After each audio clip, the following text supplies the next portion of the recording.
नमस्कार बालदोस्तांनो, मी दीपाली पाटील माझ्या E2A अर्थातच एज्युकेशन टू ऑल ह्या यूट्यूब चॅनलवर तुमचं सगळ्यांचं स्वागत करते. विद्यार्थी मित्रांनो, आपल्या इझी इंग्लिश ग्रामर टॉपिक्स या सिरीज अंतर्गत आजचा 19वा तास सुरू होत आहे आणि त्यात आपण मागील 4-5 दिवसांपासून टेन्स शिकत आहोत. आपण मागील 3 ते 4 दिवसांमध्ये आणि या सिरीज अंतर्गत आपण simple present tense, present perfect tense, present continuous tense, present perfect continuous tense हे 4 भाग बघितले आणि आता आपण पुढील काळाकडे वळत आहोत.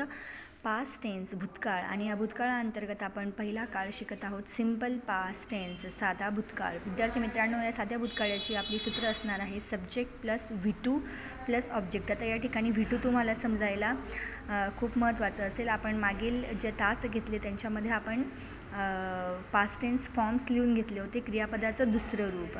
फॉर एक्झाम्पल गिव म्हणजे देणे, तर गिव, गेव, गिव्हन. गिव्हन हे पास्ट पार्टिसिपल आणि गेव हे येईल V2 क्रियापदाचं दुसरं रूप. आता इथे बघा सिंग्युलर आणि प्लुरल 2 भाग केलेले आहेत. आय रोट मी लिहिले, यू रोट तू लिहिले, ही रोट त्याने लिहिले, शी रोट तिने लिहिले, इट रोट त्याने वस्तूने लिहिले किंवा त्याने लिहिले. मग या ठिकाणी प्लुरल वी रोट आम्ही लिहिले, यू रोट तुम्ही लिहिले, दे रोट त्यांनी लिहिले. येथे लक्षामध्ये राईट हे मूळ क्रियापद आणि मूळ क्रियापदाचं V2, राईट ह्या मूळ क्रियापदाचं V2 रोट, राईट रोट रिटन. येथे लक्षात. आता बघा आपण नेहमीसारखंच आपली सुरुवात करत आहोत.